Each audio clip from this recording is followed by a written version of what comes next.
Welcome back to Stars and Gripes, and there is plenty to get into this week, including the end of the US government shutdown. 8 Democratic senators voted with Republicans to fund the government through January without any Affordable Care Act guarantees. So yes, the shutdown may have been long and painful for millions of Americans, but at least it achieved jack squat.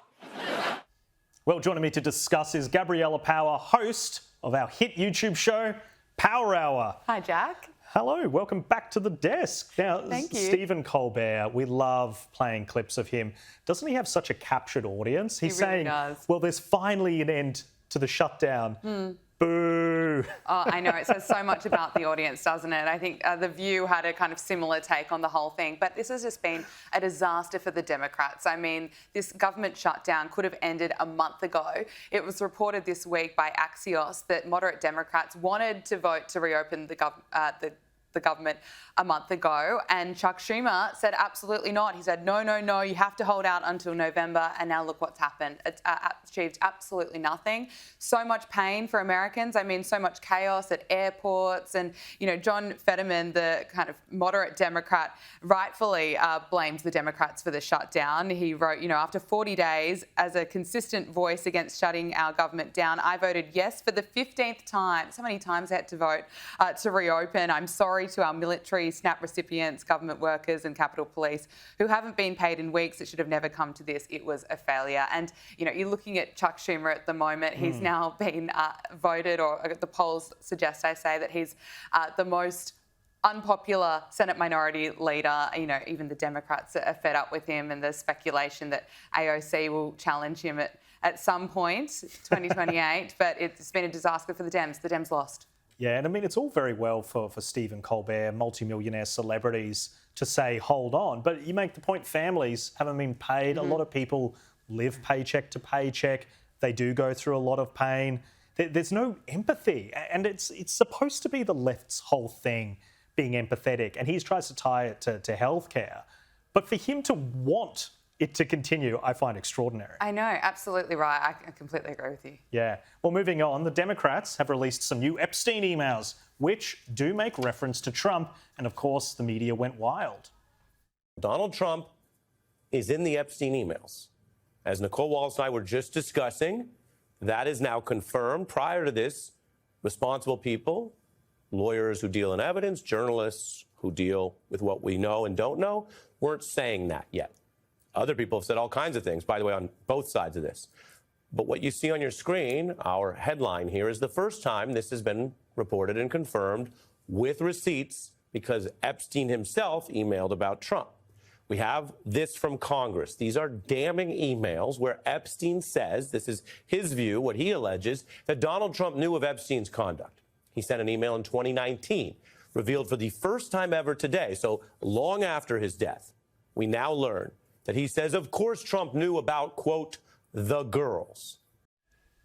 Yeah, Gab, you can see the glee in his eyes. I mean, what's going on here? Outlets like MSNBC, CNN were just so excited to jump on this, as they were for the Russia hoax. I mean, it's ridiculous. These emails, 3 selected emails released by the Democrats, that one specifically that he was just referring to about Trump knew about the girls. This is an email between Epstein and Michael Wolff, which says, of course he knew about the girls as he asked Ghislaine to stop. This is consistent with what we know that Donald Trump... They like to cut off that last bit, though, don't they? Pretty crucial. That he was taking a stand against Epstein's treatment of women. We have the evidence. We already know that Donald Trump was angry when he found out that Epstein was creepy, was trying to poach girls from Mar-a-Lago. He then banned Epstein from Mar-a-Lago. Another one of the emails, it shows that it's just essentially fake news, just any kind of attempt to smear Donald Trump here, because it referred to an unnamed victim. That unnamed victim is a late Virginia Giuffre. She has repeatedly said that President Trump was not involved in any wrongdoing. Is that the reference to the dog not barking, that obscure, and then they're just running with this? Yeah, That's right. It could mean anything, literally anything. It's so frustrating that the mainstream media outlets are just so desperate to smear Donald Trump for this Epstein story. I mean, there's not a lot of focus on the victims here. The alleged victims spoke at Washington, D.C. in September. They held a press conference. Many of them were asked by journalists, did you see or hear anything that inappropriate in relation to Donald Trump? The answer was no. But the mainstream media just will not stop with this story. Of course, Republicans on the Oversight Committee released the full trove of 20,000 documents, and Bill Clinton's name was mentioned in there. That didn't get a full run in the same way that Donald Trump's name is getting a run on some of those mainstream media outlets. There's also the point, Jack, that Joe Biden was in power for 4 years. I mean, the Democrats were in power. The Epstein files were there. What did they do about it? They did absolutely nothing. It's just, sadly, it doesn't surprise me. Yeah, well said. We're moving on because Jimmy Kimmel's wife made headlines recently when she went on a podcast to admit that she had been pressuring family members to stop supporting Trump. There's like a little bit of sympathy I have for people in my family that I feel are kind of being deliberately misinformed every day. And Not kind of. Yeah. You know. They're deliberately being misinformed every day and they believe it. But it hurts me so much because of the personal relationship I now have where my husband is out there fighting this man.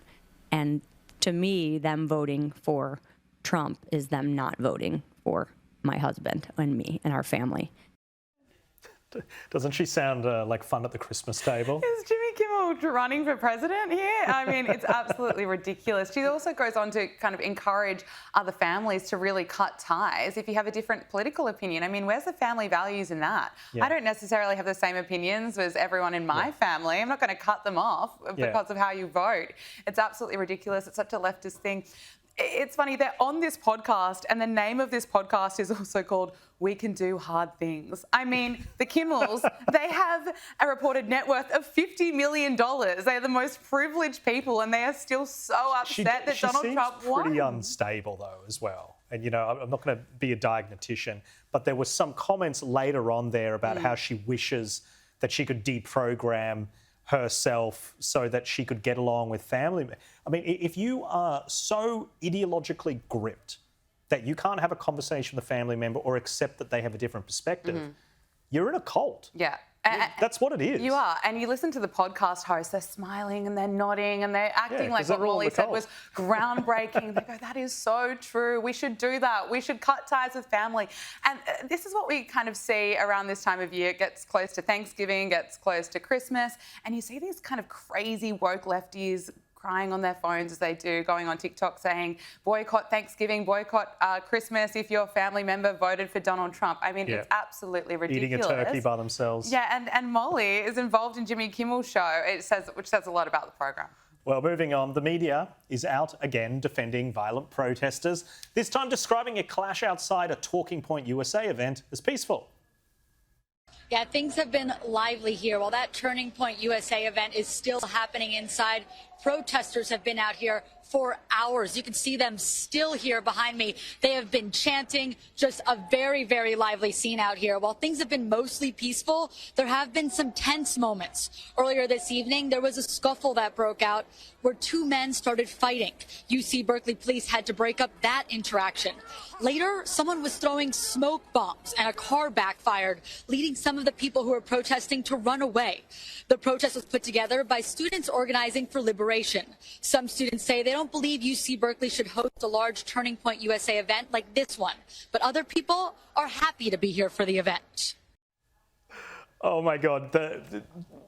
She says it's mostly peaceful, and then they segue to this guy just getting punched in the head repeatedly. Mostly peaceful. Have we heard that before, Jack? Has CNN described the BLM riots as mostly peaceful? I think it did. It's just shameless. It is shameless, and we've seen so much more of the protests that took place out the front of the Turning Point USA event, and it was certainly nowhere near peaceful. So much violence. There were clashes. People were arrested. I mean, why even describe it like that? But anyway, the good thing is, plenty of Turning Point USA supporters, Charlie Kirk fans gathered and packed out packed out the event. So certainly a lot of love for Charlie Kirk that is still there. And the media, I mean, they get exposed, really. They're doing it to themselves. Why pick the side of the violent thugs? And why always pick the side of the violent thugs? But Gabriella Power, thank you so much for your insights, as always.